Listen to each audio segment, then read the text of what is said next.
Halo, assalamualaikum warahmatullahi wabarakatuh. Pemirsa sekalian yang berbahagia, kelapa sawit itu kan selama ini dianggap mempunyai umur produktif itu 25 sampai 30 tahun. Baru replanting atau permajaan. Itu. Yang akan kita bahas adalah mengenai permajaan kelapa sawit atau replanting. Iya. Jadi kenapa harus replanting, kemudian teknik replanting itu yang bagus bagaimana, kan gitu. Ini saya kompilasi dari berbagai macam pertanyaan.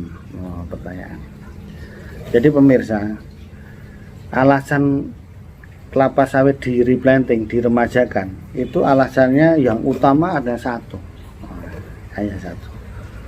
Artinya sudah tidak menguntungkan lagi secara optimal tentunya.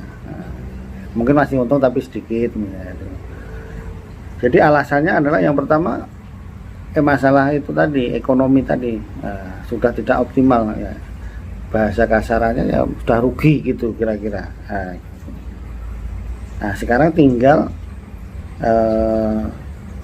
masalah satu ini tadi yang rugi itu dipecah, jabarannya apa saja penyebabnya sebetulnya, kan begitu.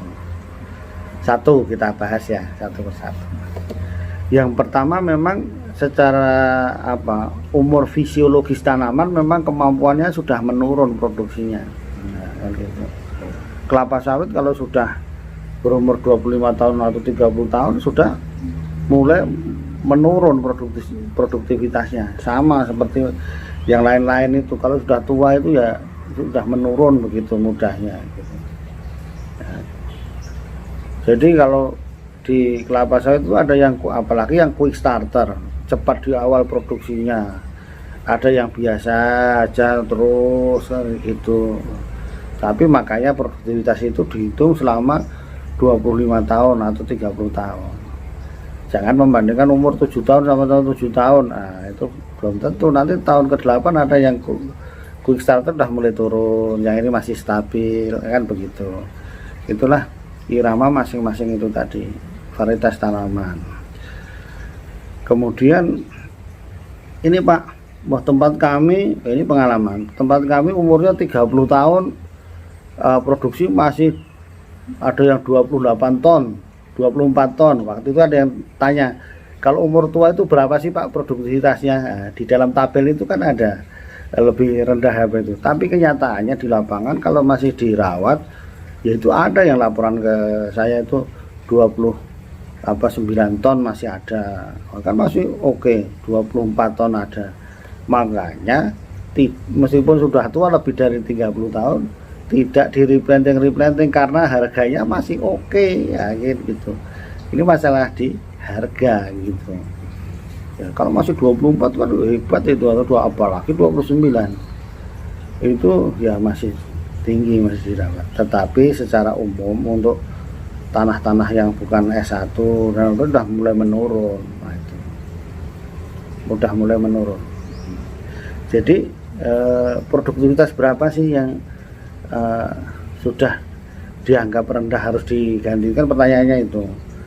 Ya sebetulnya ini tergantung harga sebetulnya. Tapi ada orang yang mengatakan ya di bawah 10 ton TBS per hektar itu sudah enggak visible lagi. Ada yang mengatakan 13 ton TBS per hektar per tahun sudah tidak visible lagi, kan gitu. Nah, intinya dua itu dikalikan dengan harganya. Kalau sudah rendah produktivitasnya, kemudian harganya rendah, ya semakin mempercepat replanting. Kan gitu alasannya. Kemudian yang itu tadi, yang pertama tadi kan itulah ya, ada yang produktivitasnya masih 17 tapi kan harganya tinggi jadi belum bisa ya kan masih untung banyak kan gitu. Itu jadi tadi karena satu rugi itu karena faktor produktivitas yang rendah, karena memang fisiologisnya umurnya. Kemudian yang kedua itu adalah alasan teknis pemanenan. Kan sudah tinggi sekali ya tuh tanaman itu, sehingga egreknya sudah tingginya seberapa, ada sambung 3 itu, sambung 2, sambung 3, mempersulit orang panen sehingga prestasi panennya itu menjadi rendah. Makanya produksinya jadi rendah. Bukan tidak ada buahnya, buahnya ada tapi nggak bisa turun tinggi sekali, dilarang. Nah, itulah makanya teknis kesulitan memanen yang tinggi. Ya, bukan karena nggak ada buahnya. Ya adalah tadi umurnya sedikit, masih sedikit. Itu alasan kedua. Memang udah terlalu tinggi, cari pemanen payah, susah dan sebagainya, yang mengeluarkan buahnya mengeluarkan buahnya susah itu tadi.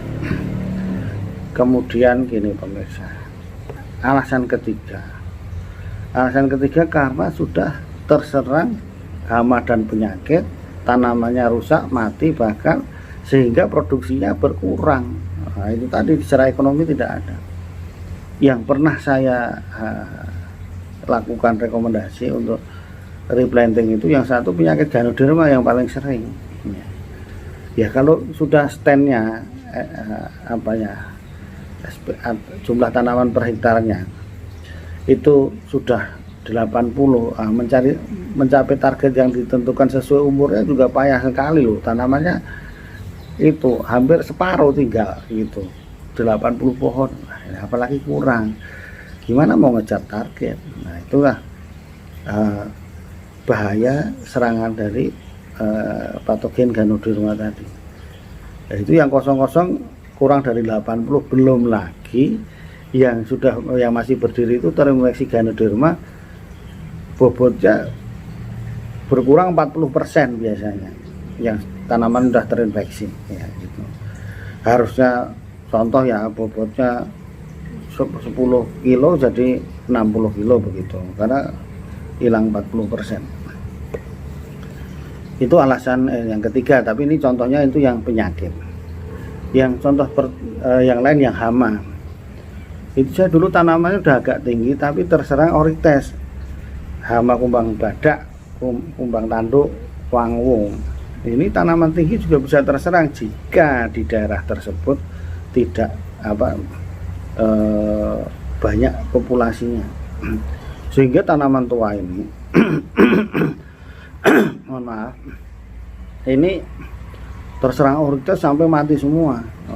Meskipun nggak pada luas sekali ya, waktu itu ada 18 hektar itu terserang orites dan harus di replanting. Gimana, udah pucuknya cepol semua, udah lepas semua. Nah itu pemirsa alasan di replanting karena serangan hama penyakit. Yang keempat pemirsa, yang keempat itu adalah salah bibit. Makanya dengan benih yang abal-abal tadi hasilnya rendah. Nah, gitu. Ini banyak orang melakukan replanting sekarang ini, orang pada sadar. Nah, itu alhamdulillah baru sadar salah menggunakan bibit, dihitung-hitung produksinya sangat rendah sekali. Nah, banyak yang tidak keluar buahnya dan sebagainya. Makanya di replanting saja, mencari bibit unggul bersertifikat. Nah, gitu ya, karena produksinya sudah rendah. Jadi itu tadi 4 alasan tanaman itu harus di replanting, yang ujungnya memang merugikan tadi secara ekonomi, sudah capek tidak untung lagi. Kemudian kita lanjutkan sekarang bahasan mengenai teknik replanting. Teknik replanting banyak, tapi yang untuk mengantisipasi ke depan terhadap hama penyakit dan pertumbuhan tanaman, itu yang paling bagus adalah ditumbang, diciping, bolnya diangkat, bonggolnya diciping, dicincang habis. Nah, kemudian tadi bolnya diangkat, kasih lubang sanitasi. Nah, kemudian akar juga dikutip. Nah, ini dicincang itu tadi. Nah, itu dan itu total semua. Nah, itu nanti tanaman yang baru akan lebih terhindar dari hama kumbang tanduk, orites, penyakit Ganoderma. Nah, itu akan lebih sedikit ya. Itu, dan tanaman barunya itu full mendapatkan matahari sehingga tidak etiolasi. Terus ini ada pertanyaan berkaitan dengan ini, sebenarnya Pak, kalau saya menggunakan diracun, disuntik, atau istilah kerennya underplanting. Iya. Ini tolong dikasih Pak, kami selama 3 tahun itu masih dapat pendapatan. Iya, memang iya. Tapi resikonya juga besar. Banyak yang melakukan underplanting tapi gagal total juga ada banyak. Karena apa? Itu terserang orites. Karena kan apa yang disuntik itu nanti membusuk dari atas itu ya. Itu sebagai breeding site, tempat bertelur dari orites, dan makanannya di bawahnya dekat, dan itu sudah lama apa underplanting ini dihindari. Nah, jika di daerah tersebut sudah ada banyak populasi dari orites kan gitu. Nah, itu yang tujuannya tidak disarankan underplanting. Dan nanti itu juga gini, underplanting sudah kan itu terhalang matahari, sinar matahari, jadi itu pertumbuhan tanaman barunya inggrek etiolasi ya kan, meluncur ke atas, buahnya kecil-kecil, dan nanti banyak yang apa kejatuhan itu waktu melapuk, itu tanaman yang baru kejatuhan, itu yang menjadi masalah ya. Itu pemirsa silahkan lakukan replanting dengan cara benar, karena untuk menghindari hama penyakit terutama, dan meningkatkan produktivitas, karena memang sudah tua yang rendah tadi.